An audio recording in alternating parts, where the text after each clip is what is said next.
அருட்பெருஞ்சோதி அருட்பெருஞ்சோதி தனிப்பெரும் கருணை அருட்பெருஞ்சோதி. எல்லா உயிர்களும் இன்புற்று வாழ்க, வள்ளல் மலரடி வாழ்க வாழ்க, கொல்லா விரதம் குவளையெல்லாம் மூங்குக, நல்லோர் நினைத்த நலம் பெறுக, நன்றி நினைத்த எல்லோரும் வாழ்க இசைந்து. உலக மக்களே, அறிவார்ந்த அன்பர்களே, ஆண்மநேய ஒருமைப்பாடுடைய அன்பர்களே, அருட்பெருஞ்சோதி ஆண்டவருடைய திருவிளையாடலை பார்த்து கொண்டிருக்கிறோம். அருட்பெருஞ்சோதி ஆண்டவருடைய திருவிளையாடல் இந்த பிரபஞ்சம் தோன்றிய காலத்திலிருந்தே எத்தனையோ திருவிளையாடல்கள் நடந்து கொண்டிருந்தாலும் கலியுகத்தினுடைய கடைசி திருவிளையாடல், அருட்பெருஞ்சோதியுடைய கடைசி திருவிளையாடல் 1823ஆம் ஆண்டு தொடங்கி 30/1/1874 இரவு 12 மணி வரையிலும் அருட்பெருஞ்சோதி ஆண்டவருடைய திருவிளையாடல் தொடர்கிறது. அதற்கான காரணம், இந்த சமயங்களும் மதங்களும் மார்க்கங்களுக்கும் ஆயுள் காலம் உண்டு. அதே போல யுகங்களுக்கும் ஆயுள் காலம் உண்டு. யுகங்களெல்லாம் ஆயுள் காலம் முடிந்தவுடனே அந்த யுகங்களிலே கிரேத யுகம், திரேத யுகம், துவாபர யுகம், கலியுகம், இந்த 4 யுகங்களிலுமே தோன்றிய சமயங்களும் மார்க்கங்களும் மதங்களும் அதற்கும் ஒரு கால அளவு உண்டு. இந்த யுகங்கள் முடிந்தவுடனே, இந்த சமயங்களும் மார்க்கங்களும் மதங்களில் சொல்லப்பட்ட நெறிகள் எல்லாம் முடிந்தவுடனே உலக மக்களுக்கென்று ஒரு ஆன்மீக மார்க்கம் வேண்டும். அந்த மார்க்கம் சமரசமாக இருக்க வேண்டும்.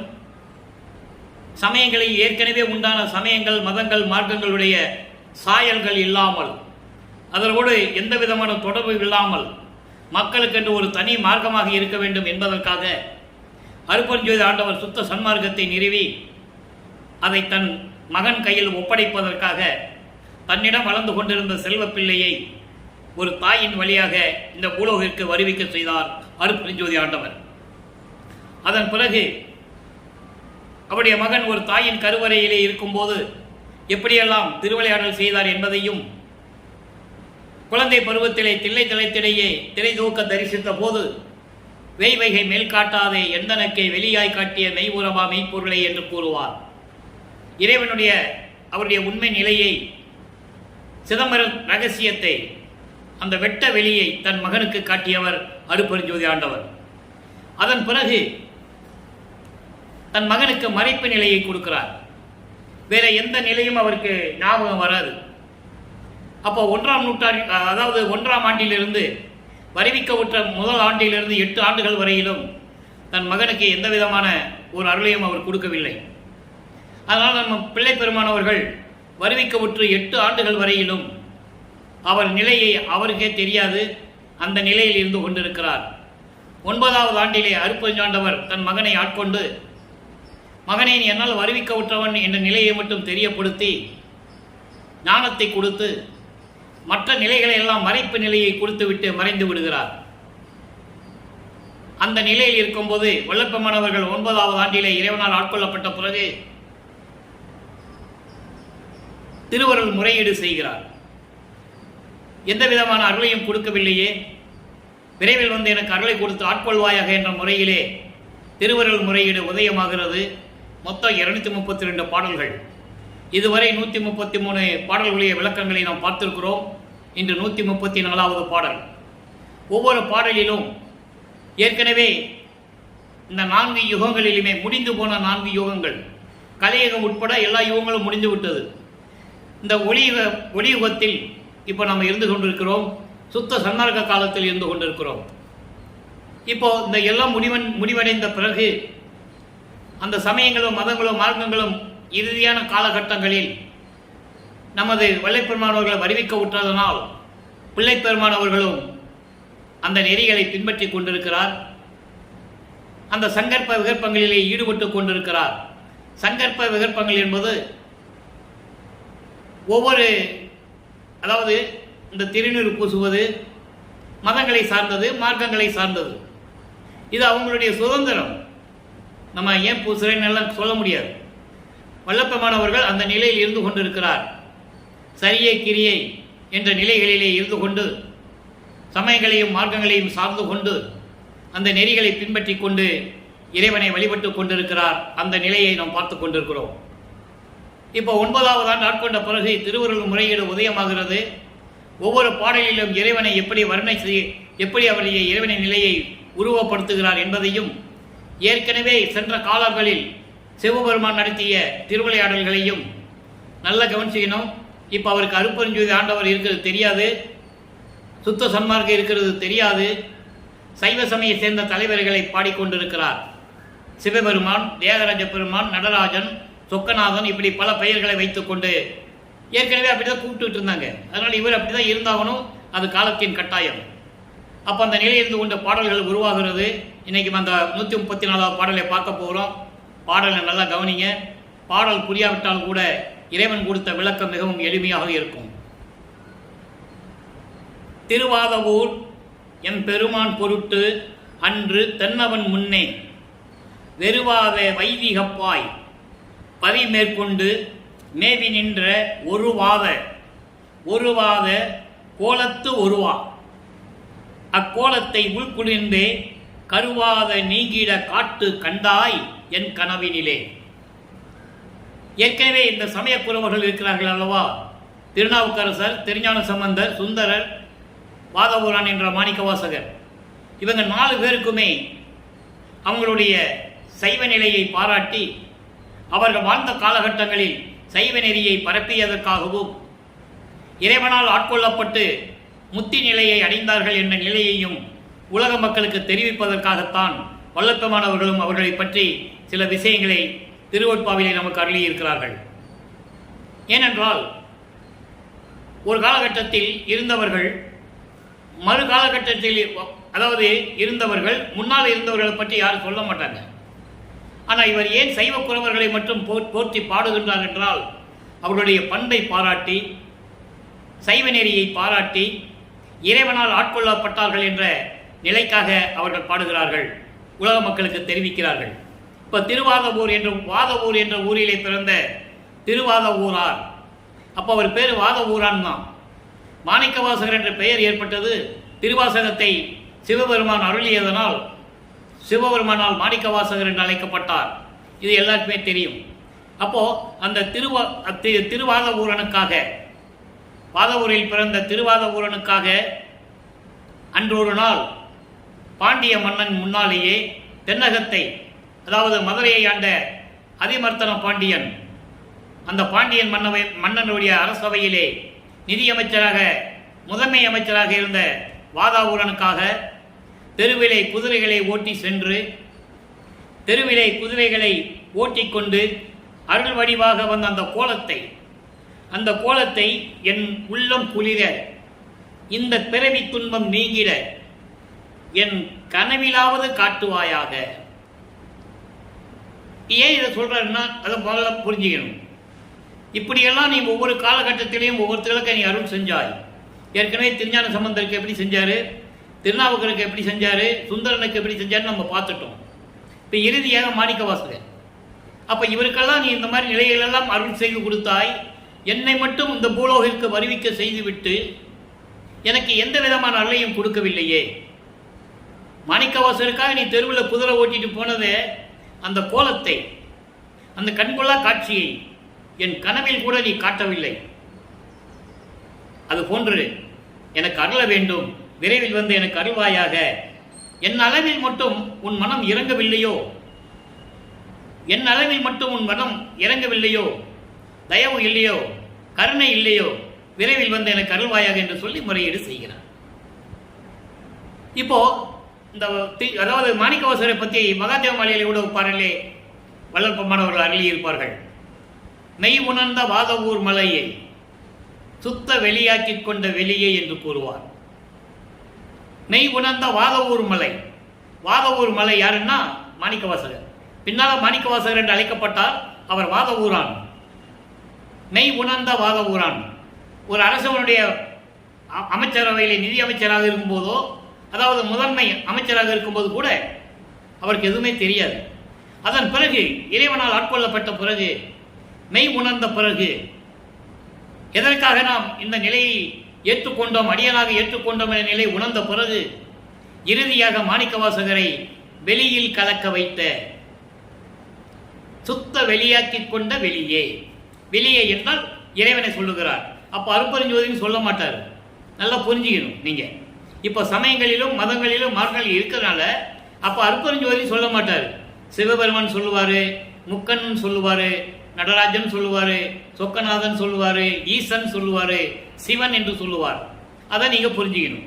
அப்படிப்பட்ட மாணிக்கவாசகருக்கு நீ அருளிய நீ உன்னால் வரவழைக்கப்பட்ட, உன்னால் வருவிக்க செய்த எனக்கு இன்னும் நீ அருளை கொடுக்கவில்லை, என் அளவில் இன்னும் உன் மனம் இறங்கவில்லையே என்று சொல்லி இந்த பாடலை நமக்கு அருளியிருக்கிறார்கள். ஆக இந்த வல்லப்ப மாணவர்கள் இந்த பாடலை நமக்கு அருளும் போது இரண்டாவதத்தில் இருந்து கொண்டிருக்கிறார். 1823ஆம் ஆண்டு தொடங்கிய அருப்பஞ்சாண்டருடைய திருவிளையாடல் 1874 ஆண்டுகள் வரை, அதாவது 51 ஆண்டுகள் வரை நடக்கிறது. இந்த 51 ஆண்டுகளையும் 8 ஆண்டுகளாக பிரித்து தன் மகனுக்கு அருளை கொடுத்து கொண்டிருக்கிறார். முதல் 8 ஆண்டில் வருவிக்க விட்டதிலிருந்து 8 ஆண்டுகளுக்குள் எந்த விதமான அருளையும் தன் மகனுக்கு இறைவன் கொடுக்கவில்லை. 9வது ஆண்டிலே ஈராவது 8இல் ஈரட்ட 16 ஆண்டுகளுக்குள் என்னெல்லாம் நடந்தது என்பதை திருவெட்பாவிலிருந்து பார்த்து கொண்டிருக்கிறோம். அப்போ 2ஆம் திருமுறை உருவாகிறது. 2ஆம் திருமுறையில் இதுவரையிலும் 15 பதிகங்களை பார்த்திருக்கிறோம். இன்று 16வது பதிகத்திலே திருவருள் வேட்கை என்ற பதிகத்திலே 4வது பாடல். திருவருள் வேட்கை என்பது எப்படியாவது இறைவனிடமிருந்து இறைவன் அருளை பெற்றுக்கொள்ள வேண்டும் என்ற ஒரு ஆனந்தம், ஒரு ஏக்கம், ஒரு தவிப்பு. அதை தான் இந்த பாடலிலே நமக்கு அருளியிருக்கிறார்கள். நல்ல கவனிய. இலை வேட்ட மாகர்தம் பீன நலமே மேவி விளைந்து கொலை வேட்டு உழலும் கொடியேன் ஆயிடினும் நிலைவேட்ட நின் அருளுக்கே நின்று நின்று வாடுகின்றேன் கலைவேட்ட வேணியனே கருணை சற்றும் கொண்டிலேயே. இது பாடல். இப்போ அந்த பாடலை பார்க்க முன்னால் ஒரு சின்ன விளக்கம். வல்லப்பமானவர்கள் இந்த பாடலை அருளும் போது கிட்டத்தட்ட 16 ஆண்டுகளுக்கு மேல் இருந்து கொண்டிருக்கிறார். 16 ஆண்டுகள் என்பது ஒரு ஆண்மகனுக்கு காமம் வரக்கூடிய ஒரு வயது. அது இயற்கையாகவே நிகழக்கூடியது. அப்போ இவர் காமத்தை நீக்க வேண்டும். காமம், குரோதம், லோபம், மோகம், மதம், ஆச்சரியம், இப்படி 6 பிண்ட தூசிகளை நீக்க வேண்டும். அப்போ இறைவனிடம் அதை சொல்லுகிறார், முறையீடு செய்கிறார். இந்த பருவத்தில் நான் இருந்து கொண்டிருக்கிறேன். எப்படிப்பட்ட வயது? பெண்களின் உடலை பார்த்து, பெண்களின் அழகான உடலை பார்த்து மயங்கி தீய எண்ணங்களை விரும்பி சுமந்து கொண்டு உயிர்களை துன்புறுத்தி திரியும் கொடி எண்ணம் கொண்ட நான். எப்படி சொல்றார் பாருங்க, காமத்துடைய நிலையை சொல்லுகிறார்.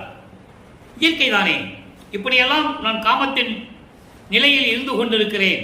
அந்த நிலையில் நான் இருந்தாலும் கூட, ஆயிடினும் நான் இருந்தாலும் கூட உனது நிலையான அழியாத அருளை பெறுவதற்கு தினமும் நினைத்து நினைத்து வாடுகின்றேன், நின்று நின்று வாடுகின்றேன் என்று சொல்லுவார்.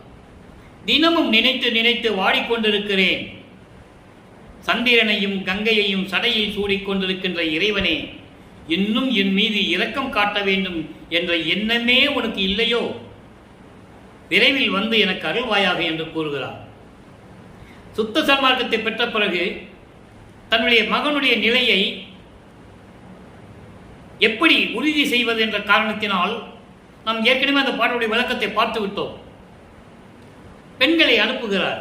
மகனுடைய நிலையை எப்படியெல்லாம் அறிய வேண்டும் என்பதற்காக வல்லப்ப மாணவர்கள் உறுதியாக நின்றதனால் மெச்சுகிறார் அருட்பெருஞ்சோதி ஆண்டவர்.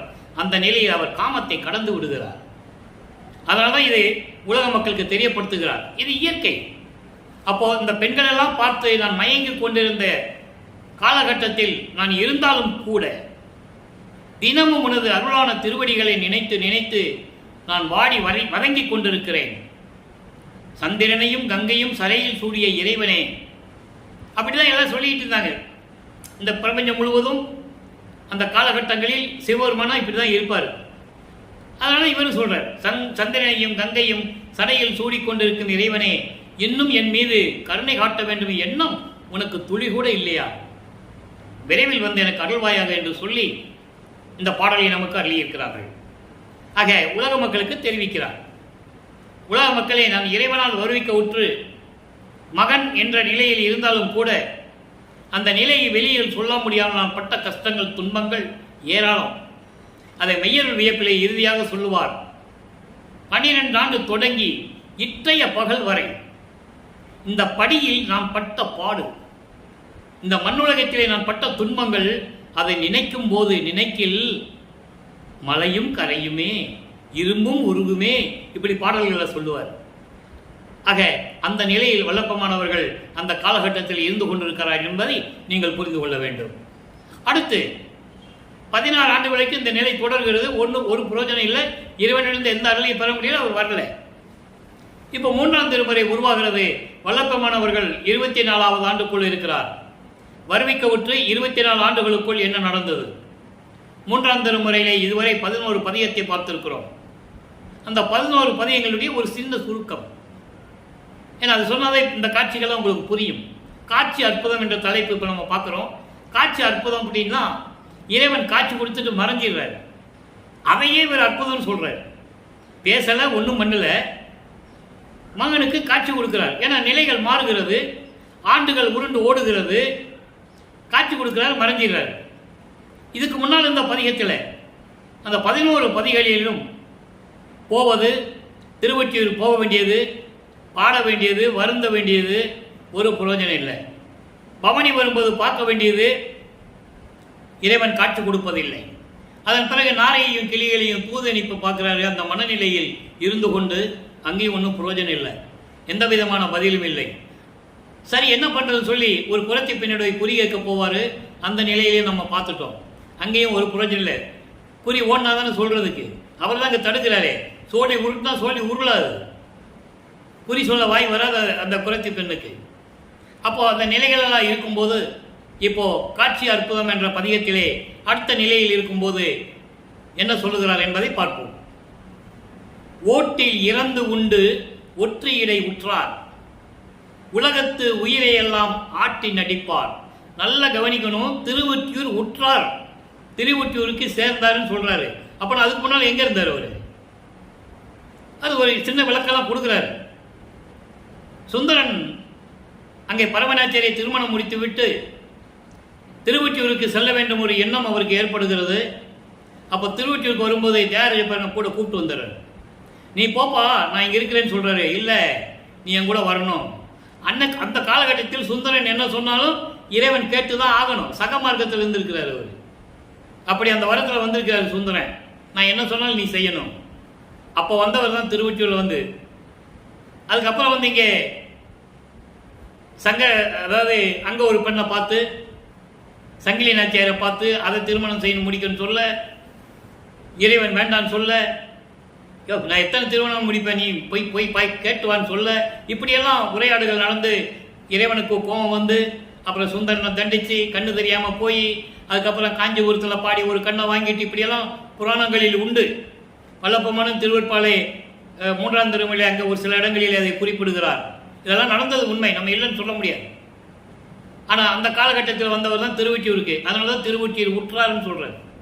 அங்கே ஒரு திருவிளையாடல் நடக்கணும்ல, அதுக்காக திருவொற்றியூர் உற்றார், உலகத்து உயிரெல்லாம் ஆட்டி நடிப்பார், ஆலயத்தின் அருகே எலியலாம் எனவே ஏற்றில் அடங்கா கையறவால் இருந்தேன், இருந்த என் முன் உரு காட்டி மறைந்தார், என்னடி நான் கனவோ நனவோ கண்டதுவே. ஒரு தோழியிடம் சொல்லுவது போல தன்னை தலைவியாகவும் இறைவனை தலைவனாகவும் வர்ணனம் செய்து தன்னுடைய காதலை ஒரு தோழியிடம் சொல்லுவது போல இந்த பாடலை நமக்கு அருளியிருக்கிறார்கள். இப்போ என்ன சொல்றாருன்னா, திருவோட்டை எடுத்துக்கிட்டு சாப்பாடு பிச்சை எடுத்து சாப்பிட்டாரு. திருவொற்றியூரில் இருக்கிறார். உலகத்து உயிர்களெல்லாம் காக்கக்கூடியவர், திருவிளையாடல் செஞ்சு அருள் கொண்டு கொடுக்கக்கூடிய இறைவன். உன் கோயிலுக்கு அருகே எளியவளாம் எனவே, எளியவள் என்ன, தன்னை பெண்ணாக உருவப்படுத்துகிறார். நான் ஒரு சின்ன பொண்ணு, உன்னுடைய அன்பை நம்பி காதலை நம்பி நான் இங்கே வந்து நிற்கிறேன். எப்படி நிற்கிறேன்? ஒரு ஏட்டில் கூட எழுத முடியாத அளவிற்கு வருத்தத்தோடு நின்று கொண்டிருக்கிறேன்.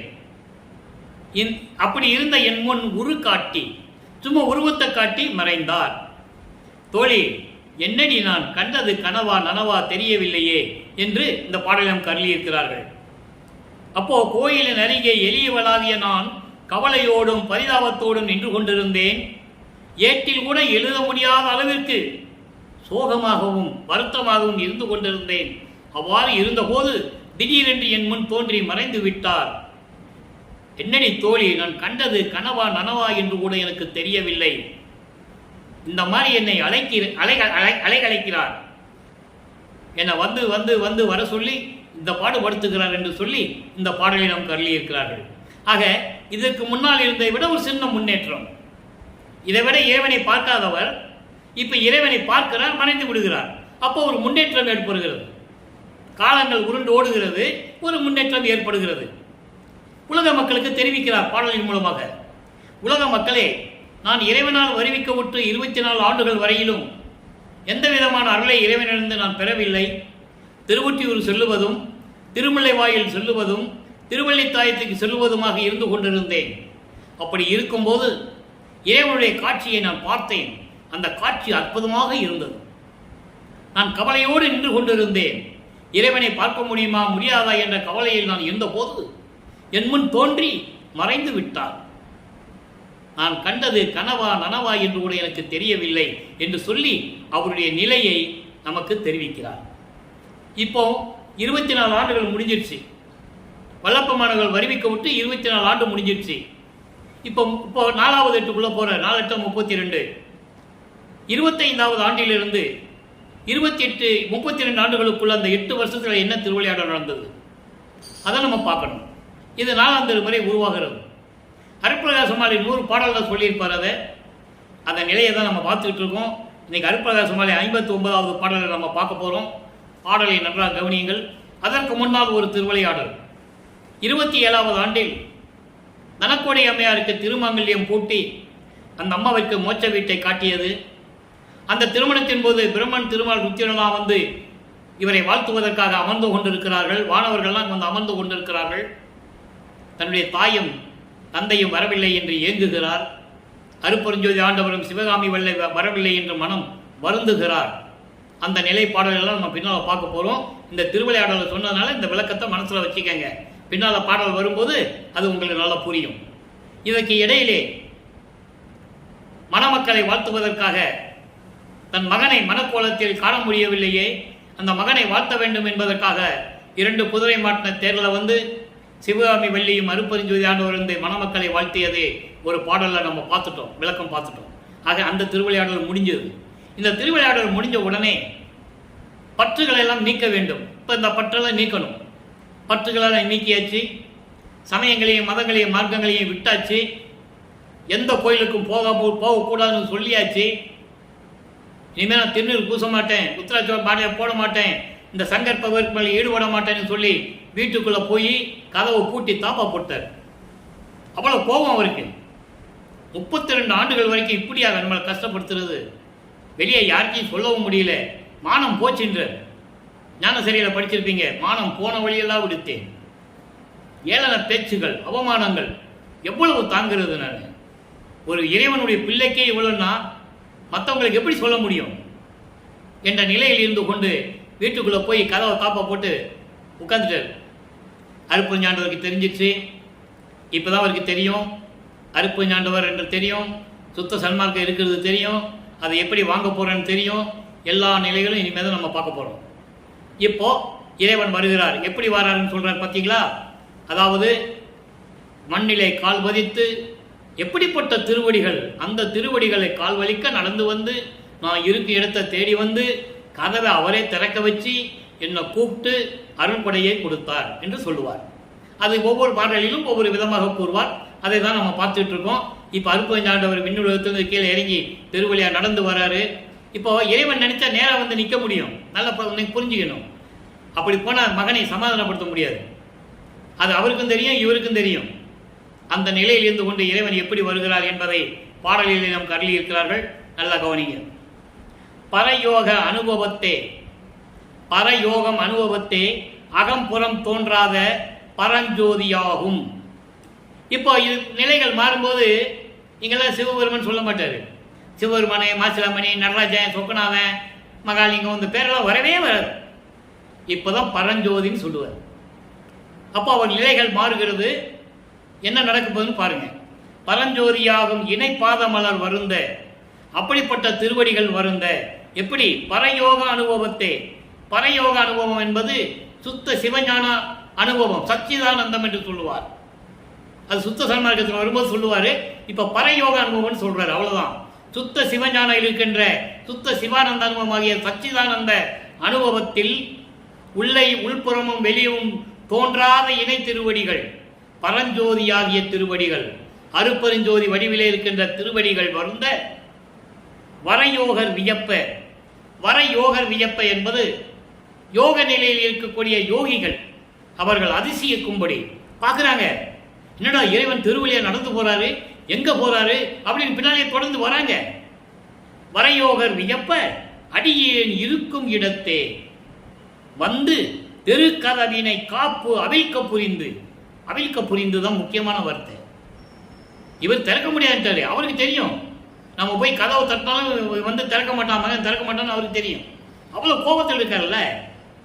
இப்போ அவரே வந்து இந்த யோகிகள்லாம் அப்படியே பார்க்குறாங்க, அதிசயமாக பார்க்குறாங்க. இறைவன் என்ன பூலோகத்துக்கு போய் தெருவிலே நடந்து போறாரு, எங்க போறாரு அப்படின்னு அதிசயமா பார்க்குறாங்க. அப்போ மகன் இருக்கிற இடத்தை தேடி அடைந்து அந்த தெருக்கதவை தாப்பாலை திறக்க செய்து, தன் அருளால் திறக்க செய்து வந்து தெருக்கதவு காப்பு அவிழ்க்க புரிந்து அடுத்து சொல்ற பாருங்க, திரையோகருக்கு அரிது இதனை வாங்குக என்று எனது செங்கை தனில் அளித்தாய். செங்கை தனில் அளித்தாய். செங்கை என்பது உள்ளங்கை. கை நீட்டு மகனின்னு சொல்லி உள்ளங்கையில் கொடுக்கிறார், ஒரு அருள் கொடையை கொடுக்கிறார்.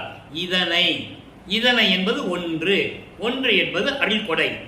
திரையோகருக்கு, அதாவது இந்த கர்ம சித்தி யோக சித்தியில் வந்தவங்க இருக்காங்கல்ல, அவங்கெல்லாம் திரையோக அதாவது திரையோகர்னு சொல்றாரு. கர்ம சித்தி, யோக சித்தி, ஞான சித்தி. ஞான சித்தி விட்டுருங்க, அது வரைக்கும் யாரும் இன்னும் வரல, யாரும் என்றார்களே. ஞான சித்திக்குள்ள யாருமே வரல, இவர் ஒருத்தர் தான் போனது என்றதை நம்ம திருவந்தியாரில் நம்ம பார்த்துருக்கோம். அடிக்கடி அந்த விளக்க நான் சொல்லியிருக்கேன். முத்தியை பெற்றேன், அம்முத்தியை நாம் ஞான சித்தியை உற்றேன் என்று உந்திப்பெற. உந்திப்பெற என்பது ஒரு காற்றில் உந்துற சக்தி இருக்கு, அந்த சக்தியிடம் சொல்லுகிறார், உலகம் போய் பிரபஞ்சம் போய் நீ பரசாற்று என்று சொல்லுகிறார். சித்தனானேன் என்று உந்திப்பெற.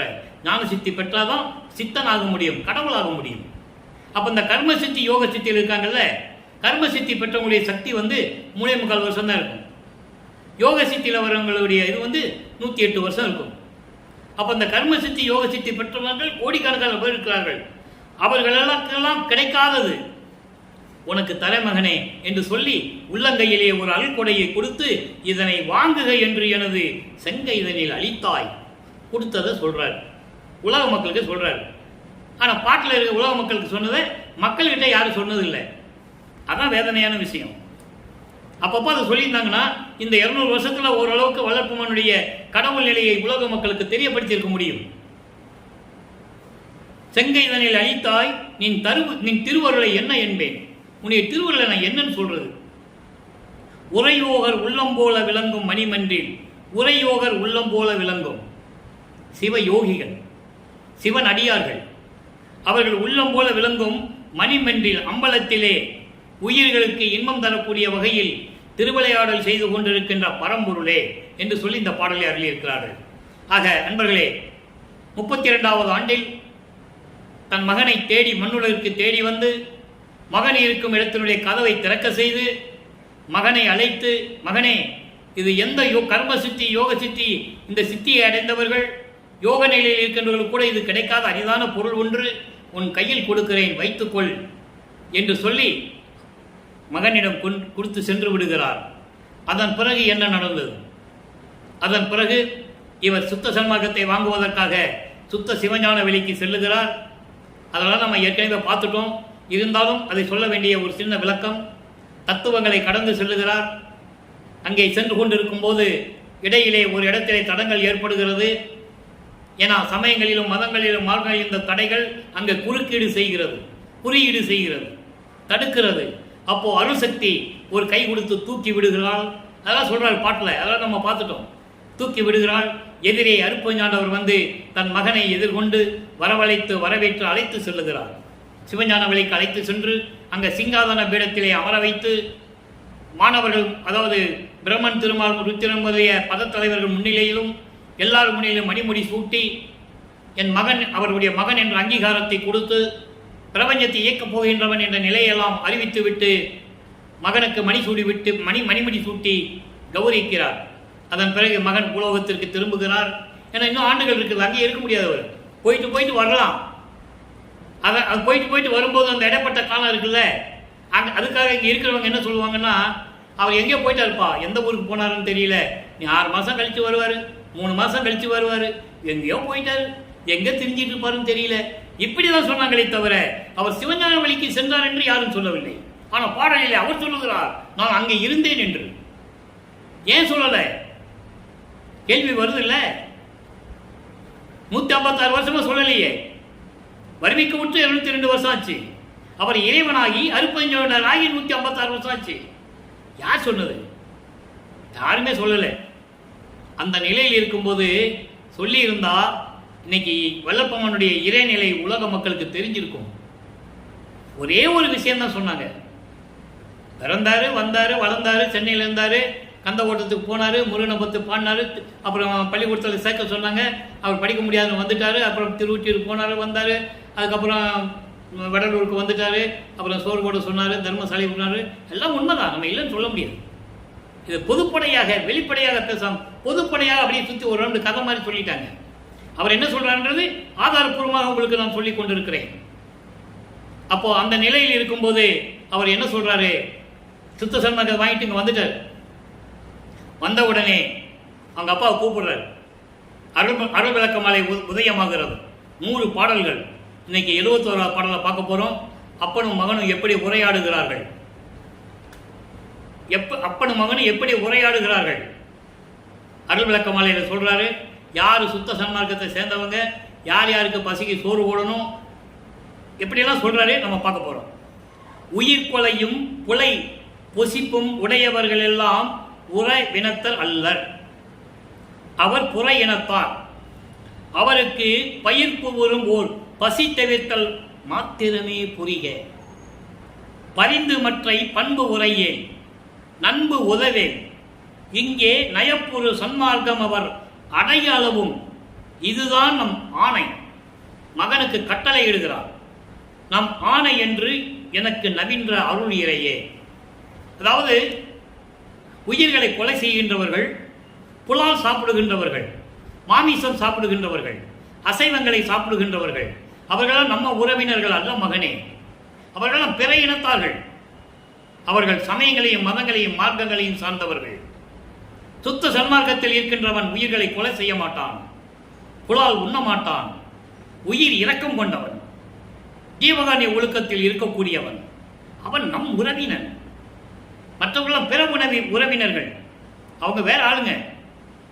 அதாவது அவனுக்கு பசின்னு வந்துட்டா ஆண்மநேய உணர்வோடு அந்த பதற்றத்தோடு ஒரு ஜீவன் பசியோட தடுமாறுகின்றானே என்ற நிலையில் இருந்து கொண்டு அவனுக்கு சோத்தம் மட்டும் போட்டுரு, சோறு மட்டும் போட்டு, மற்றபடி அவங்ககிட்ட நட்பு வைக்காத, அவனுக்கு எந்த உதவி செய்யாத, அவன் சுத்த சன்மார்க்கத்தை வந்து அடையிற வரைக்கும் இதையே அவனுக்கு பண்ணிக்கிட்டு, வேற எந்த அருளையும் கொடுக்காத, எந்த பண உதவி செய்யாத, அவனோட நட்பு உறவோட வச்சிக்காத. இது என் ஆணை, என் கட்டளை மகனை, அதை நீ புரிந்து கொள் என்று சொல்லி சுத்த சன்மார்க்கம் சேர்ற வரைக்கும் நீ அதையே பண்ணிட்டு அவனுக்கு சொல்லு. திருந்தலையா அவனுக்கு எதுவுமே செய்யாத, சோத்தை மட்டும் போட்டு அனுப்பிடு. இந்த நிலையை ஆண்டவன் இறைவன் தன் மகனுக்கு கட்டளையிடுகிறார். அப்போ நம்ம என்ன பண்ணணும்? பசியோடு வரானா சோறு போடணும். ஏன்னா ஜீவகாரணிய ஒழுக்கத்தில் பசியும் கொலையும் தான் பரஜீவகாரணியம். பசியை முதல்ல வச்சிருப்பாரு, கொலையை லாஸ்ட்ல வச்சிருப்பாரு. பசி, பிணி, தாகம், இச்சை, எளிமை, பயம், கொலை, அது பரஜீவகாரணியம். பசியை போக்குவதும் ஒரு உயிர் கொலையை நிறுத்துவதும் பரஜீவகாரணியம். மீது எல்லாம் அபரஜீவகாரணியம் சொல்றாங்க. ஆனால் அதே நேரங்களில் இந்த 7 நிலைகளில் இருக்கக்கூடிய எல்லாத்தையும் ஒருத்தன் செய்யணும். சோறு மட்டும் போட்டா இறைவன் அருள் கிடைக்காது. பசியோடு இருக்கிறவனுக்கு சோறு போடுற உண்மை, பிணியோடு இருக்கிறவனுக்கு பிணியை தீர்க்க வேண்டும். அதுதான் அந்த உயிர் இரக்கம், அதுதான் கடவுள் வழிபாடு. ஒருத்தன் பிணியோடு இருந்துகிட்டு இருக்கான், கேட்கிறான், சுத்த சன்மார்க்கத்தை சேர்ந்த நண்பர்களிடம் கேட்கிறான், ஐயா என் பிணியை போக்குங்க, ஏதாவது உதவி பண்ணுங்க, தயவு பண்ணுங்கன்னு கேட்கிறான். இல்லை நான் சோறு மட்டும் தான் போடுவேன், உனக்கு சோறு வேணா செல்லு, நான் சோறு வாங்கி தரேன்னு சொல்லக்கூடாது. அது ஜீவகாரணிய ஒழுக்கத்தில் வராது. இது விளக்கம் நிறைய இருக்குது நண்பர்களே. நமக்கு அதை பேசணும்னா இன்னைக்கு திருவிளையாடலை பற்றி பேச முடியாது. ஜீவகாருண்ய ஒழுக்கம் என்ற பதிவை போடணும். அதை நான் கடைசியில் போடுவேன். 50 பதிவு போடணும். ஜீவகாருண்யம்னா ஜீவகாருண்ய புக்கில் படிச்சுட்டு அப்படியே மனப்பாடம் பண்ணி மைக்கை பிடிச்சு ஒப்பிக்கிறது இல்லை. ஜீவகாருண்ய ஒழுக்கம் நிறைய விஷயங்கள் இருக்கு. அதான் உதாரணத்துக்கு சொன்னேன், வேற ஒன்றும் இல்லை. பசிக்கு சோறு போடணும், அதில் மாற்று கருத்து கிடையாது. அதே பசியோட ஒரு நோயோட ஒருத்தர் இருக்கிறான், என்ன மாதிரி ஒரு நண்பர் இருக்கிறான்னு வச்சுக்கோங்க. நான் போய் கெஞ்சுறேன், ஐயா எனக்கு பிணி இருக்கிறது, என் பிணியை போக்க வேண்டுமே, இதை நீங்கள் கொஞ்சம் செய்யுங்களேன்னு சொன்னால், அப்படியெல்லாம் செய்ய முடியாதுப்பா, உனக்கு சோறு வேணா வாங்கி தரேன். எத்தனையோ பேர் சொன்னதை என் காதலிலே கேட்டு இருக்கிறேன். உனக்கு பசிக்கு சோறு வேணா பசிக்குன்னு சொல்றியா, சோறு வாங்கி தரேன், மற்றவர்களையும் செய்ய முடியாதுன்னு சொல்லிட்டா அது ஜீவகாருண்ய ஒழுக்கத்திற்கு மாண்பே கிடையாது. எது எதுக்கு ஒரு ஜீவனுக்கு தேவையோ அதை செய்ய வேண்டும். அதான் ஜீவகாருண்ய ஒழுக்கம். அந்த விளக்கத்தை போடுவதற்கு இன்னும் காலங்கள் இருக்கிறது. திருவிளையாடல் பதிவை முடித்துவிட்டு தான் ஜீவகாருண்ய ஒழுக்கம் என்றால் என்ன, சுத்த சன்மார்க்கத்தின் விளக்கம் என்ன, மரணமில்லா பெருவாழ்வுடைய விளக்கம் என்ன என்பதை பின்னாளிலே நாம் பார்க்கலாம். ஆக இப்படி சன்மார்க்கம் அடைகிற வரைக்கும் அவனுக்கு இதை மட்டும் செஞ்சுட்டு வேற எந்த உதவியும் செய்யாதுன்னு சொல்லிட்டாரு அருட்பெருஞ்சாண்டவர். மகன்கிட்ட சொல்லிட்டாரா, மயற்பரு நெய்த்தவர் போற்ற பொதுவில் நடம்புரியும் மா நடத்து என் அரசே என் மாலை அணிந்தருளே. அதாவது உண்மையாக தவம் செய்து கொண்டு உன்னை வேண்டுகின்ற சுத்த சன்மார்க்க நெறியில் இருந்து கொண்டிருக்கிறவர்கள் உன்னை போற்ற உன்னை வணங்க அங்கே சுத்த சிவஞான வெளியிலே திருவிளையாடல் செய்து கொண்டிருக்கின்ற எனது இறைவனே, நான் சொல்லுவதையும் கேட்டு என் விண்ணப்பங்களையும் கேட்டு என் முறையீடுகளையும் கேட்டு எனக்கு அருள வேண்டும் என்று சொல்லுகிறார். இப்போ இறைவன் மகனுக்கு அருளை கொடுக்கிறாரு. அது என்ன கைமாறு செய்ய போகிறேன் இன்று அந்த பதிகத்திலே 10வது பாடல், இறுதியான பாடல், கவனிங்க. இருமையும் ஒருமை தன்னில் ஈந்தனை எந்தாய், இருமையையும் ஒருமை தன்னில் ஈந்தனை எந்தாய், உன்னன் பெருமை என்னவென்று நான் தான் பேசுவேன். நான் தான் பேசுவேன், வேற யாருக்கு தெரியாதுல்ல. நான் தான் பேசுவேன், வேதமின்றி உரிமையால் யானும் நீயும் ஒன்று என கலந்து கொண்ட ஒருமையை நினைக்கின்றேன், என் உள்ளகம் கலைக்கின்றேனே, என்ன கைமாறு செய்வேனே. அதாவது இருமையும் இருமையும் என்பது பலவிதமான விளக்கங்கள் தந்திருக்கிறார்கள் அவர்கள் கருத்துக்கு ஏற்றபடி. இருமை என்பது அதாவது சென்ற யுகங்களில் நடந்தது, மறுமை என்பது எதிர்காலங்களில் நடக்கப் போவது, அப்படியெல்லாம் சொல்லுவாங்க. விளக்கங்கள் நிறைய இருக்கு. இருந்தாலும் இறைவன் கொடுத்த விளக்கம் சென்ற யுகங்களிலும் இந்த பூலோகத்திலும், சென்ற யுகங்களில் நான் எப்படி இருந்தேன், இந்த பூலோகத்திற்கு ஒரு தாயின் வழியாக என வருவிக்க செய்து எப்படியெல்லாம் வருகின்ற காலங்களிலும் ஒருமை நிலையில் தன்னில் ஈந்தனை எந்தாய், பேரின்மை நிலையில் எனக்கு கொடுத்து விட்டாய், என் தாய் நிலையில் இருக்கின்ற என் தந்தையே என்று கூறுவார். ஆக இந்த நிலையில் இருந்து கொண்டு இதைதான் ஒரு பாடலிலே சொல்லுவார், புதிய நல்லேன் தொன்று தொட்டு உனது பூங்கலலுக்கு அன்பு பூண்டவன் என்று சொல்லுவார். நான் புதியவன் என்று நீ பார்க்கிறாயா, எனக்கு தெரியும், நான் தொன்று தொட்டு உன்னுடைய திருவடிகளுக்கு நான் பணி செய்தவன் என்று சொல்லுவார். அதை தான் சொல்றார், இருமை என்று சொல்கிறார். போன யுகங்களில் நடந்தாலும் சரி, இப்போ பூலோகத்தில் நடந்து கொண்டிருந்தாலும் சரி, இனிமேல் வருகின்ற காலங்களிலும் சரி, என்னை பேரின்மை நிலையில் வைத்து என்னை இந்த பூலோகத்திற்கு அனுப்பினாயே, ஈன்று கொடுத்தாயே என் தந்தையே, உன்றன் பெருமையை என்னவென்று நான் தான் பேசுவேன், வேற யாரும் பேச முடியாது, நான் தான் பேசுவேன். எனக்கு தான் தெரியும், நீ யார் என்று எனக்கு தெரியும், நான் யார் என்று உனக்கு தெரியும், நம்ம 2 பேர் யார் என்று இந்த உலகத்துக்கே தெரியும். நான் தான் பேச முடியும். பேதமின்றி இவன் சிறுவனாயிற்றே என்ற பேதமின்றி மகன் என்ற உரிமையில் நானும் நீயும் ஒன்று என கலந்து கொண்ட ஒருமையை நினைக்கிறேன். அந்த பேரின்பமான நிலையை நான் நினைக்கிறேன். என் உள்ளகம் தலைக்கின்றேனே, பேரின்பமாக இருக்கின்றேனே, நான் என்ன கைமாறு செய்ய போகிறேனே என்று சொல்லி இந்த பாடல் நமக்கு அருளி இருக்கிறார்கள். அடுத்து ஒரு வேண்டுகோள் வைக்கிறார். 59வது பதிகம் வேண்டுகோள், 3வது பாடல். பாடலை நல்லா கவனிங்க, ரொம்ப அற்புதமா இருக்கும். அதாவது விடைய வாதனை தீர் விடையவா, சுத்த வித்தை முன் சிவவரை கடந்த நடையவா, ஞான நடையவா, முதல்ல சமயங்களிலும் மதங்களிலும் மார்க்கங்கள் இருக்கும்போது எப்படி இறைவனுடைய நிலை இருந்தது? சுத்த சன்மார்க்கத்தை பெற்ற பிறகு அருப்பெருஞ்சுவான பிறகு எப்படி சொல்றாரு? ஞான நடையவா இன்ப நடம் புரிந்து உயிர்களுக்கெல்லாம் உதவும் கொடையவா ஓவா கொடையவா என்னை ஆட்கொண்டு என் உள்ளம் அமர்ந்து அருளிய என் உடையவா எல்லாம் உடையவா உணர்ந்தோருக்கு உரியவா பெரிய வாழ்வருளே.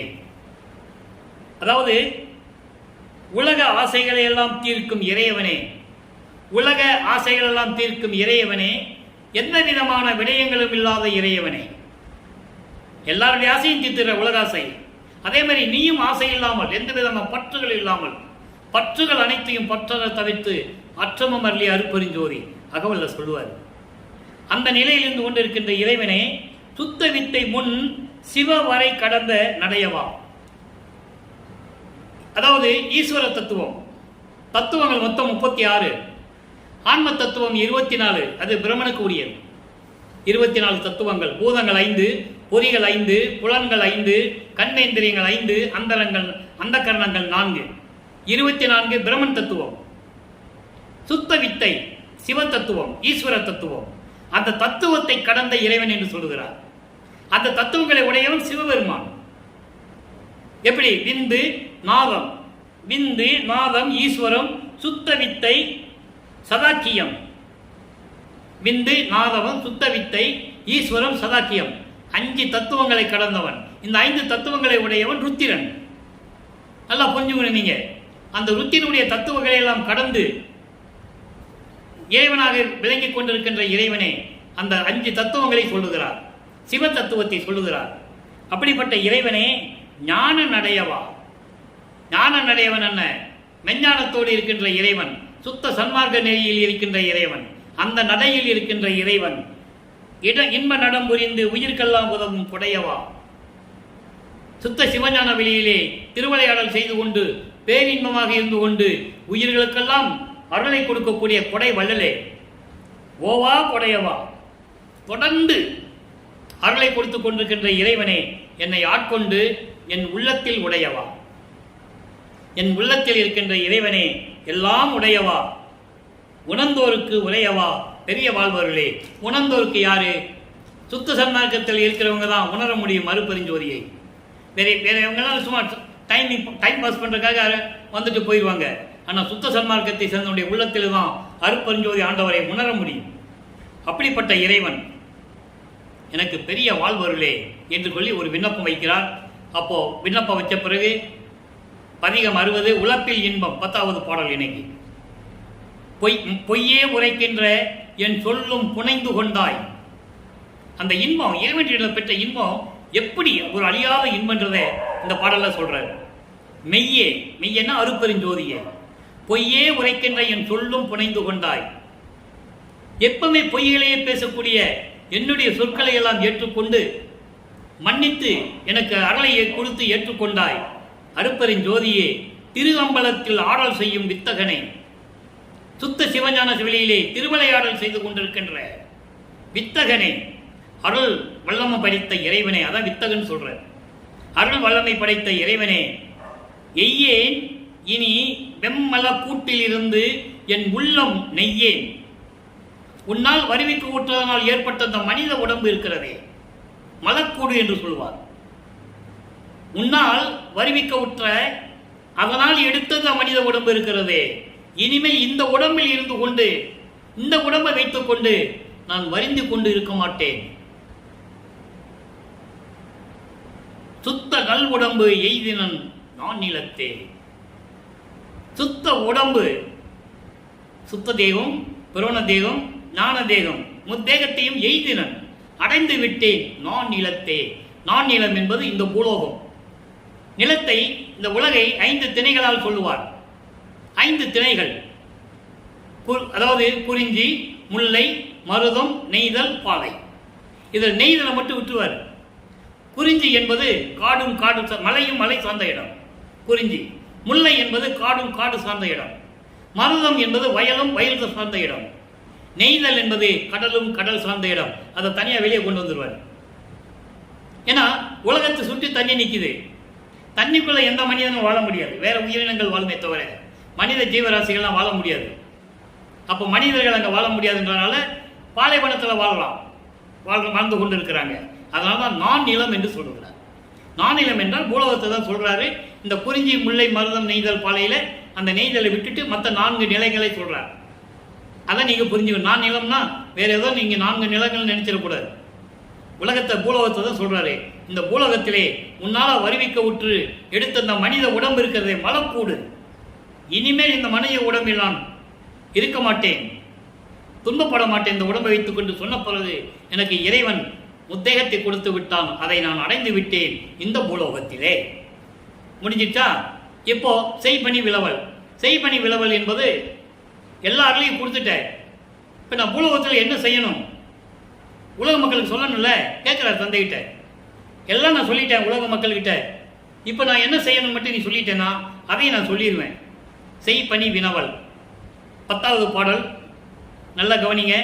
மெய் வைப்பு அழியா நிலைக்கேற்றி விளங்கும் அமுதம் மிகமும் அளித்து தெய்வப்பதியே சிவமே நின் செல்வ பிள்ளையாக்கினாய். ஐ வைப்பு அறிந்தேன் துரிசி எல்லாம் அறுத்தேன் நின்பால் வளர்கின்றேன் பொய் வைப்பு அடையேன் இவ்வுலகில் பணி புரியும் பணியை புகன்று அருளே சொல்ற. இப்போ எவ்வளவு அற்புதமான பாடல் பாருங்க. மெய் வைப்பு அழியா என்பது மரணமில்லா பெருவாழ்வு. மரணமில்லா பெருவாழ்வு நிலைக்கு என்னை ஏற்றி அந்த நிலையில் இருப்பதற்காக எனக்கு அமுதமும் கொடுத்து, சும்மா எல்லாம் மரணமில்லா பெருவாழ்வு இருந்துட முடியாது. மரணமில்லா பெருவாழ்வு நிலைக்கு என்னை ஏற்றி அது நிலையாக இருக்க வேண்டும் என்பதற்காக எனக்கு அமுதமும் கொடுத்து, அருப்பரின் ஜோதியே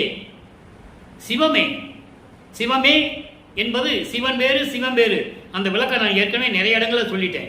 சிவன் என்பது சைவ சமயத்தை சேர்ந்த தலைவன் பெயர். அதை தான் சிவபெருமானு, நடராஜன், சொக்கநாதன் இவங்கெல்லாம் சைவ சமயத்தை சேர்ந்த தலைவர்கள். சிவம் என்பது அருப்பெருஞ்சோதி, எதையும் சாராத இறைவன். சாதி மதமும் சமயமும் பொய்யென ஆதியில் உணர்த்திய அருப்பெருஞ்சோதி. சாதி மதமும் சமயமும் காண ஆதி அனாதையாம் அருப்பெருஞ்சோதி. பொறித்த மதம் சமயம் எல்லாம் பொய்யே. இப்படியெல்லாம் இருக்கின்ற இறைவன் அருப்பெருஞ்சோதி. அதனால தனியாக கொண்டு வராரு, சிவம் என்ற பெயரில் கொண்டு வருகிறார். சிவமே நின் செல்வ பிள்ளை ஆக்கிவிட்டாய் என்னை, இந்த பிரபஞ்சம் அறிய ஆக்கிவிட்டாய் என்னை. ஐ வைப்பு அறிந்தேன். ஐயறிவு என்பது கடவுள் அறிவு. வையமும் வானமும் வாழ்த்திட எனக்கு அருள் ஐயறிவு தந்த அருப்பெருஞ்சோதி சொல்லுவார். அகவல்ல சொல்லுவார், ஐயறிவு என்பது கடவுள் அறிவு, விஞ்ஞான அறிவு. அதை நான் அறிந்து கொண்டேன். ஐயறிவு வைப்பு அறிந்தேன், துரிசி எல்லாம் அறுத்தேன். காமம், குரோதம், லோபம், மோகம், மதம், ஆச்சரியம் போன்ற பிண்ட துரிசிகளை எல்லாம் நீக்கிவிட்டேன். நின்பால் வளர்கின்றேன். எவ்வளவு அற்புதமா சொல்றாரு. மக்கள்கிட்ட யாரும் சொல்லவில்லை அன்பர்களே, மக்களே யாரும் சொல்லலை. எப்படியெல்லாம் சொல்றாரு. பிண்ட துரிசிகளை அறுத்து விட்டேன், நின்பால் வளர்கின்றேன். பொய் வைப்பு அடையேன். இனிமேல் பொய்யான நிலைகளுக்கெல்லாம் நான் செல்ல மாட்டேன். இனிமேல் சமயங்களிலும் மதங்களிலும் மார்க்கங்களிலும் நான் இருக்க வேண்டிய அவசியம் இல்லை.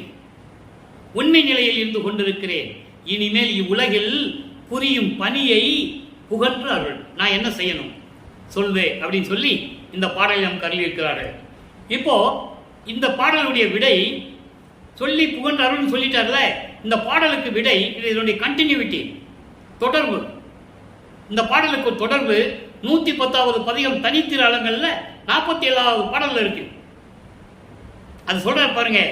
ஐவகை தொழிலும் என்பால் அளித்தனை அது கொண்டு இன்னால் செய்வகை தெரிவித்து என்னை சேர்ந்து ஒன்றாய் இருத்தல் வேண்டும்.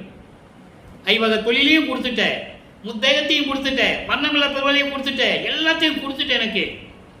இப்ப நான் என்ன செய்யணும்னு கேட்கிறார்களே அந்த பாடல்ல, அதுக்கு பதில் தரார் பாருங்க. இப்ப நான் என்ன செய்யணும்? நான் தனியா நின்று செய்ய முடியாது. ஏன்னா ஐவகை தொழில் என்கிட்ட கொடுத்துட்ட, நீ என்னோட சேர்ந்து இருக்க வேண்டும், என்னை சேர்ந்து ஒன்றாய் இருத்தல் வேண்டும். பொய் வகை அறியேன். பதில் சொல்றாரு. இதுக்கு முன்னால பாட்டில் பார்த்தோம்ல, பொய் வைப்பு அடையேன் சொல்றாரு. அதான் பொய் வகை அறியேன். இனிமேல் அது எனக்கு தேவையில்லை. சமயங்களும் மதங்களும் மார்க்கங்களும் எனக்கு தேவையில்லை. நான் வேற என்ன சொல்ல போறேன்? வேறு புகழிலேன் பொதுவே நின்று மெய்வகை உரைக்கின்றேன். பொதுவே நின்று, சத்தியமாக பொதுவில் நின்று, சமரசமாக நின்று நான் உண்மையை சொல்லுகின்றேன். இதையும் நீ ஏற்றுக்கொள்ள வேண்டும். இந்த விண்ணப்பம் காண்க, இதையும் நீ ஏற்றுக்கொள்ள வேண்டும் என்று சொல்லுகிறார். ஆக ஒரு பாடல்களில் சொன்ன அந்த பாடல் சொன்ன கருத்துக்கு இன்னொரு பாடலுக்கு பதில் திருவருட்பாவிலே உண்டு. அந்த கனெக்டிவிட்டி தெரியணும், அந்த தொடர்பு தெரிஞ்சாதான் மக்களுக்கு சொல்ல முடியும். அது எப்படி சொல்ல முடியும்னா இறைவனுடைய அருளை பெற்றிருந்தால் தான் சொல்ல முடியும் என்பதை மனப்பூரிப்போடு இங்கே சொல்ல கடமைப்பட்டிருக்கிறேன். ஆக இந்த நிலைகள் எல்லாம் முடிகிறது. ஆற்ற மாட்டாமை என்ற ஒரு பதிகத்திலே இரண்டாவது பாடல். ஆற்றாமை என்பது சகிக்க முடியாது, அதாவது சகித்துக் கொள்ள முடியாது. வர்றது, மகனை நான் கூட கலந்துக்கிறேன்னு சொல்றது, அப்புறம் நான் ஏமாந்த நேரத்தில் திரும்பி போயிடுறது விண்ணுலகத்துக்கு. இப்படியே செஞ்சுக்கிட்டு இருந்தால் என்ன அர்த்தம்? நிரந்தரமா இருக்க வேண்டாமா? இந்த நிலை தொடர்கிறது. அப்போ மகன்கிட்ட சொல்றாரு, இந்த காலங்கள் இருக்கிறது மகனே, இன்னும் 9 ஆண்டுகள் இருக்கிறது. இப்போ இந்த நிலை நடந்து கொண்டிருக்கும் போது வல்லப்பமானவர்கள் அறிவிக்க விட்டு 42 ஆண்டுகள் ஆகிறது. நல்லா புரிஞ்சுக்கணும் நீங்க. இனிமேல தான் நிலைகள் ஆகிறது. இந்த நிலைகள்லாம் உருவான பிறகுதான் இங்கே வடலூரில் தர்மசாலையை உருவாக்குனது, இங்கே வடலூரில் இருந்துக்கிட்டு நீதிமன்றத்துக்கு போய் நீதியை நிலைநாட்டியது, அதன் பிறகு அங்கே மேட்டுக்குப்பம் சென்றது, அங்கே இருந்துக்கிட்டு சத்தியஞான சபையை நிறுவியது. எப்படி சத்தியஞான சபை? அந்த சத்தியஞான சபை சுத்த சிவஞான வழியிலே எப்படி இருக்குமோ அதே போன்ற இங்கே சத்தியஞான சபையை நிறுவியது. இதெல்லாம் நம்ம சொல்ல வேண்டியது இருக்கு, அது பின்னால் சொல்லுவோம். மனசில் வச்சுக்கங்க, அந்த விளக்கம் பின்னால் வரும். இப்போ திருவிளையாடலாம் சொல்லி முடிஞ்ச பிறகு கடைசி கட்டத்தில் தான் நம்ம சொல்ல முடியும். ஆக இந்த நிலைகள் எல்லாம் இருக்கும்போது ஆற்றாமையில் சொல்றாரு, புரைசேர் புரைசேர் புரைசேர் அந்த துயர புணரி. துயர புணரி என்பது கடல். அந்த துன்ப கடல் இருக்கிறதே, சமயங்களிலும் மதங்களிலும் மார்க்கங்களில் இருக்கும்போது நான் இருந்த அந்த துன்ப கடலில் இருந்து முற்றிலுமாக என்னை கடத்தி சென்று அந்த நிலைகளை எல்லாம் நீ முற்றிலுமாக என்னை நீக்கி ஞான பூரணமாம் கரை சேர்த்தருளி. ஞான பூரணமாம் கரை சேர்த்தருளி என்பது சுத்த சன்மார்க்கத்தை கொடுத்து எனக்கு அருளி இன்னமுதம் கடலை குடிப்பித்தடல் வேண்டும். அந்த இன்பமான அமுதமான கடலிலே என்னை சேர்த்திட வேண்டும். கரை சேர்த்தருளி இன்ப நடன், அதாவது இன்ப அமுத கடலை குடிப்பித்தல் வேண்டும். பேரின்ப நிலையில் இருக்க வேண்டும், அந்த நிலையில் இருக்க வைக்க வேண்டும் என்று கூறுகிறார். அதாவது சமயங்களையும் மதங்களையும் மார்க்கங்களையும் என்ற ஒரு துன்பக் கடலை கடைத்து கொண்டு வந்துட்ட, சுத்த சன்மார்க்கத்தையும் கொடுத்துட்ட, என்னை பேரின்ப நிலையிலும் நீ இருக்க வைக்க வேண்டும். அதோடு மட்டுமல்ல, உரைசேர் மறையின் முடிவிலங்கும் ஒளி மாமணியே, வேதங்களுடைய விளக்கங்களுக்கு மேல் விளங்கி கொண்டிருக்கின்ற அருப்பெரும் ஜோதியே, என்னை உடையானே, எல்லா அருளையும் கொண்டவனே, அரசே, அப்பா, இனி சிறிதும் நான் ஆற்ற மாட்டேன். இனிமே என்னால் சகித்துக்க முடியாது. நீ வர்றது, என் கூட சேர்ந்துக்கிறது, அப்புறம் இல்லை மகனே எனக்கு கொஞ்சம் வேலை இருக்குன்னு சுத்த சிவஞானி வேலைக்கு போகிறது, நீ பூலோகத்திலே இருன்னு சொல்கிறது, இந்த விளையாட்டெல்லாம் எத்தனை நாளைக்கு என்னால் பொறுக்க முடியாதுன்னு சொல்கிறார். அப்போ சொல்லிட்டாரா? இப்போ அன்பர்களே, ஒரு சின்ன விளக்கம், எளிமையான விளக்கம், எல்லா விளக்கமும் இதில் அடங்கிடுச்சு. இப்போ நம்ம இத்தனை மணி கிட்டத்தட்ட 50 நிமிஷம் வந்து திருவிடையாளர் பார்த்துருக்கோம்ல. இந்த 2 வரியில் சொல்கிறார் பாருங்க. ஆணி பொன்னம்பல திருக்காட்சி 128வது பதிகம், ஆணி பொன்னம்பல திருக்காட்சி 25, 26வது பாடலில் சொல்கிறார். நல்லா கவனிங்க. எல்லாம் சொன்னாங்கல்ல, அவர் இங்கே போனார், இங்கே போவார், அங்கே போவார், எங்கே போனாருன்னு தெரியாது, எந்த ஊரில் இருக்காருன்னு தெரியாது, உலகியல் பேசிக்கிட்டது. ஆனால் அவர் சொல்கிறாரு நான் எங்கே இருந்தேன்னு, எப்படி போனேன்னு. நல்லா கவனிங்க. அப்பாலே சென்றேன். இந்த அப்பாலே சென்றேன் வார்த்தைக்கு மட்டும் 1 மணி நேரம் பேசலாம். இந்த அப்பாலை சென்றேன் வார்த்தைக்கு ஒரு விளக்கம் அருப்பெருஞ்சோதி அட்டகத்திலே 7வது பாடலிலே சொல்லுவார். தத்துவங்களை தனித்தனியாக கடந்தேன், தத்துவாதீத நிலையில் சித்தியில் முழுதும் தெரிந்தேன், அவை மேல் சிவநிலை தெரிந்திட சென்றேன். அதான் இங்க அப்பாலை சென்றேன். நல்லா புரிஞ்சுக்கணும். அப்பாலை சென்றேன்னா இதான் விளக்கம். தத்துவங்களை கடந்து மேல போயிட்டு இருக்கிறாரு. அங்கு ஓர் திருவாயிலில் 5 இருந்தாரடி. அங்க போனா சுத்த சிவஞான வெளிக்கு போறேன், சிவநிலை தெரிந்திட சென்றேன் சொல்றாங்கல்ல அட்டகத்துல. அங்க போறாரு. போனா அந்த சத்தியஞான சபை இருக்குல்ல, அதை வாசல் 5 பேர் நின்றுட்டு இருக்கான். யாரு? பிரம்மன், திருமால், ருத்திரன், மகேஸ்வரன், சதாசிவம். உள்ள போக முடியாது, உள்ள போக முடியாது. அருப்பஞ்சாட்டு கூப்பிட்டாதான் போக முடியும். இவர் போறாருங்க. அப்பால் சென்றேன், நான் இதெல்லாம் கடந்து போயிட்டே இருக்கேன். அப்போ அந்த சிவஞான வெளியில் சத்தியஞான சபை இருக்குல்ல, அதை வாசல்ல 5 பேர் நின்றுட்டு இருக்கான். உள்ள போக முடியாம வெளியே நின்றுட்டு இருக்காங்க. 5 பேர் நின்றுட்டு இருக்காங்களா? மற்றவர் நின்று எனக்கு வழிகாட்ட. மற்றவர் என்ன? யாரு? தேவர்கள் எல்லாம் இங்க நிக்கிறாங்க. இவரை பார்த்த உடனே 5 பேர் முகத்துல ஈயாடல, அப்படியே பிரமிச்சு போய் நிக்கிறாங்க. தெளிவா சொல்றாரு. நிறைய பாடல் இருக்கு, யாரும் மறுக்க முடியாது. நிறைய பாடல்கள் இருக்கு. ஆலியானும் அயனும் அதிசயக்க எண்ணுள் வாழி அருப்பெருஞ்சோதினின் மன்னர்கள் என்ன சொல்லுவார். அற்புதமான பாடல்கள் இருக்கு. வாலி என்று என்னை வந்து மாலையனையோர் அருள் ஆலி கடலை என்று துதித்து ஏத்த, பிச்சன் கவனை நிலற்றி அசைத்திட, யானை பிடலின் மேல் நித்தம் பவனி வருகின்ற நிபுணர்கள் எல்லாம் பொழுது ஏத்த, எச்சம் புரிவோர் என்னை ஏற்ற. எப்படியெல்லாம் சொல்லுவார் தெரியுமா? எல்லை என்னை வணங்குகிறார்கள் என்று சொல்லுவார். அங்க நின்றுட்டு இருக்காங்க 5 பேரும், பிரமிப்பு பீச்சு நின்றுட்டு இருக்காங்க. உள்ள போக முடியாது. அவங்க அங்க இருக்கிற தேவர்கள் சொல்றாங்க, நீங்க போங்க சாமி. எப்படி? நீங்க போங்க சாமி. மற்றவர் நின்று வழிகாட்ட. அப்பதான் போறாரு. முதல்ல சுத்த சன்மார்க்கம் வாங்க போறாரு. நான் ஏற்கனவே சொல்லியிருக்கேன்ல, அங்க அருட்பிரகாச மாலை முடிஞ்ச உடனே 32 ஆண்டுகள் முடிஞ்ச உடனே 33ஆம் ஆண்டு சுத்த சன்மார்க்கம் வாங்க போனான்னு சொன்னாங்கல்ல, அதை இங்க சொல்றாரு. அங்க நிக்கிறாங்க. மற்ற தேவர்களை நின்றுட்டு, சாமி நீங்க போங்க சாமி என்று வழிகாட்ட, மேல் ஒரு மணிவாயில் உற்றே நடி.